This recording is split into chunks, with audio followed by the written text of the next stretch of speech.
അനുസാദ ഇവിടെ അങ്ങ് ഭയങ്കര അഴിമതിയുടെ തിരുവനന്തപുരം മെഡിക്കൽ കോളേജ് മൊത്തത്തില് സമൂല അഴിമതി കൊണ്ട് ആറാടിയിരിക്കുക.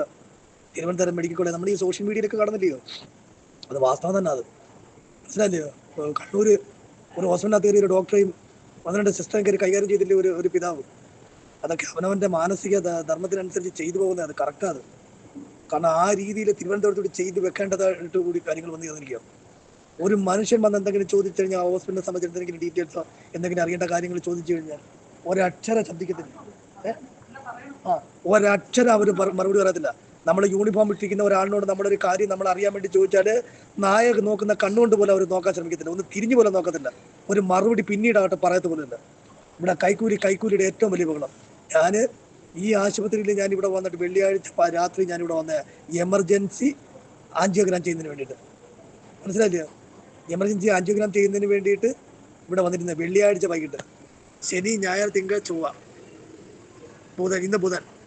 ഇന്ന് 6 ദിവസം തികയും. എമർജൻസി ആയിട്ട് കിട്ടുന്നതിൽ വെച്ച് ഏറ്റവും വേഗം പോകുന്ന ആംബുലൻസ് പിടിച്ച് തിരുവനന്തപുരം മെഡിക്കൽ കോളേജിലേക്ക് പോകണമെന്ന് പറഞ്ഞ് വിട്ട് എമർജൻസി ആയിട്ട് തിരുവനന്തപുരത്തേക്ക് പറഞ്ഞിട്ട് ഒരു പേഷ്യൻ്റെ അനുഭവസാധ ഞാൻ ഇന്ന് 5ാമത്തെ ദിവസം ഇവർ എൻ്റെ പേരിൽ കാണിക്കുന്ന ഈ നിരാലംബതയും ഈ ഉദാസീനതയും ഈ ഒരു കാര്യപ്രാപ്തി ഇല്ലായ്മ ഇത് എന്താണെന്ന് മനസ്സിലാവുന്നില്ല അനുഭവസാധ.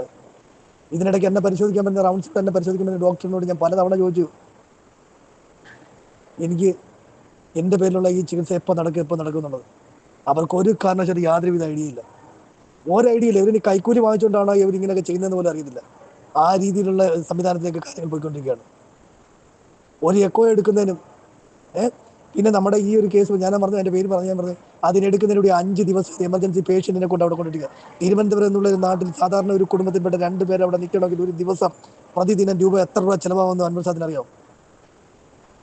ഇത് സാധാരണക്കാരെ കൊണ്ടുവന്ന് ഇവിടെ സാധാരണക്കാരുടെ ഏറ്റവും വലിയ ആശ്രയമായിരിക്കേണ്ട ഈ സർക്കാർ ആതുരാലയം വെറും വിഴുപ്പുകെട്ടുകളുടെ അല്ലെങ്കിൽ ശാപങ്ങളുടെ പർദീസയായി മാറിക്കൊണ്ടിരിക്കുക. ഓരോ ജീവന്റെയും ശാപം നിറഞ്ഞിരിക്കുന്ന ഒരു ഭൂമി, ഒരു നരക ഭൂമി തന്നെ വേണം ഈ തിരുവനന്തപുരം മെഡിക്കൽ കോളേജിനെ കുറിച്ച് പറയുന്നത്.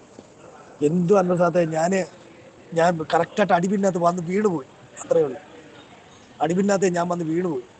ഒരു കാര്യം ഞാൻ പറയാൻ വേണ്ടിയിട്ട് അനുഭവത്തിന് വിളിച്ചു. എനിക്ക് എന്തെങ്കിലും എൻ്റെ ജീവന് എന്തെങ്കിലും അപായം സംഭവിച്ചാൽ എൻ്റെ ഈ ജീവൻ വെച്ച് ചെറും നിസ്സാരമായിട്ട് കാര്യങ്ങൾ നോക്കിക്കാണുന്ന ഇവിടുത്തെ ഉദ്യോഗസ്ഥരുടെ അനാസ്ഥ ഞാൻ അത് വെളിവാകത്തക്ക രീതിയിൽ ഞാനൊരു വോയിസ് ഇട്ടിട്ടുണ്ട്.